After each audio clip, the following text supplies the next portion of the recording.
नमस्कार दोस्तों, आज हम बात करेंगे conventional versus robotic knee replacement के बारे में। तो मेरा नाम है डॉक्टर शैलेंद्र प्रताप सिंह और मैं robotic knee replacement and hip replacement surgeon SSB hospital Faridabad में हूँ। तो बेसिकली आज कल आप लोगों ने सब लोगों ने सुना होगा कि जो लेटेस्ट टेक्निक है, जो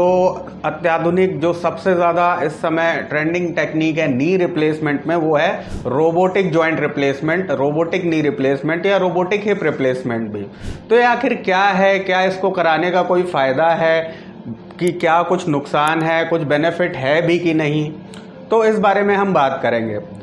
तो सबसे पहली चीज़ हमारे दिमाग में ये आती है कि नी रिप्लेसमेंट तो बहुत सालों से हो रहा है, सक्सेसफुल भी हो रहे हैं और नंबर्स, पेशेंट के नंबर्स जो ऑप्ट करते हैं सर्जरी के लिए, नी रिप्लेसमेंट के लिए, जिससे कि बहुत ज़्यादा डर लगता था पहले, वो भी बढ़ते जा रहा है। तो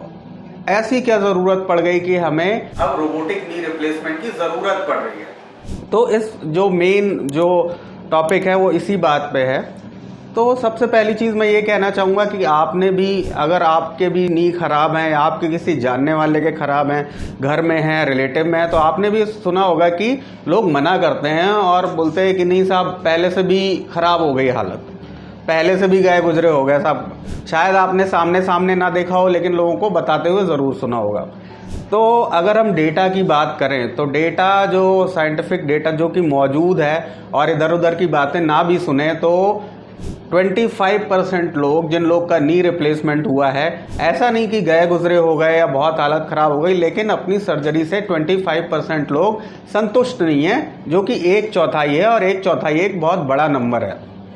ऐसा नहीं कि सर्जरी अच्छी नहीं हो रही, कुछ भी नहीं है, लेकिन संतुष्टि नहीं मिल रही, पूरी तरह से जो पेन ठीक होना चाहिए था या पूरी तरह से जो फंक्शन वापस आना चाहिए था वो नहीं आया।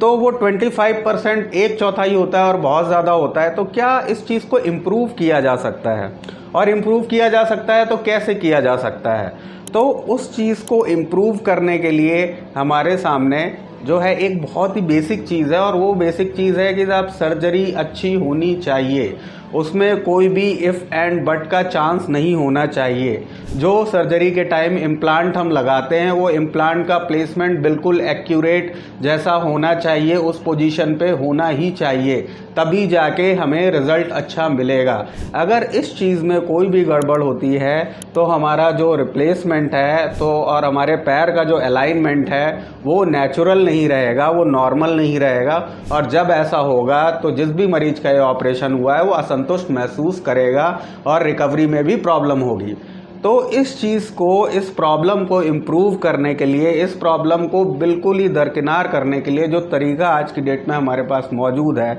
उसको हम बोलते हैं रोबोटिक नी रिप्लेसमेंट। क्योंकि जो कन्वेंशनल नी रिप्लेसमेंट है, उसमें जो हम रिप्लेसमेंट करते हैं, तो जो हमारा 1 डिग्री का, 2 डिग्री का, 3 डिग्री का फ़र्क शायद हम अपनी नंगी आंखों से नहीं कर सकते हैं, उस फ़र्क को ख़त्म करने के लिए, और इम्प्लांट अगर हमें 0 डिग्री पे डालना है, हमें 1 डिग्री पे डालना है, जो एंगल हमें 3 डिग्री रखना है वो 3 का 4 ना हो, उसको रोकने के लिए जो बेस्ट टेक्निक अवेलेबल है आज की डेट में, that is robotic knee replacement. दूसरा क्या होता है, रोबोटिक नी रिप्लेसमेंट में आपकी मसल्स के साथ, आपके लिगामेंट्स के साथ छेड़छाड़ भी कम से कम होती है, तो ऑपरेशन के बाद रिकवरी जल्दी होती है। और दूसरा, जो आपका फीलिंग जो है आपका नी का, वो नेचुरल आता है। और अगर इम्प्लांट बहुत अच्छे से, बहुत ही सटीक तरीके से, बहुत ही सही एंगल पे डला हुआ है, तो फिर जो नी का लॉन्गेविटी है, जो उसके जितना वो लंबा चलेगा वो बढ़ जाता है, क्योंकि एक नी रिप्लेसमेंट की एक लाइफ होती है 25 से 30 साल। तो उस 25 से 30 साल को अचीव करने के लिए हमारा जो सर्जरी है वो बिल्कुल परफेक्ट होना चाहिए, और उस परफेक्शन को अचीव करने के लिए जो सबसे अच्छा टूल हमारे पास अवेलेबल है वो है रोबोटिक नी रिप्लेसमेंट।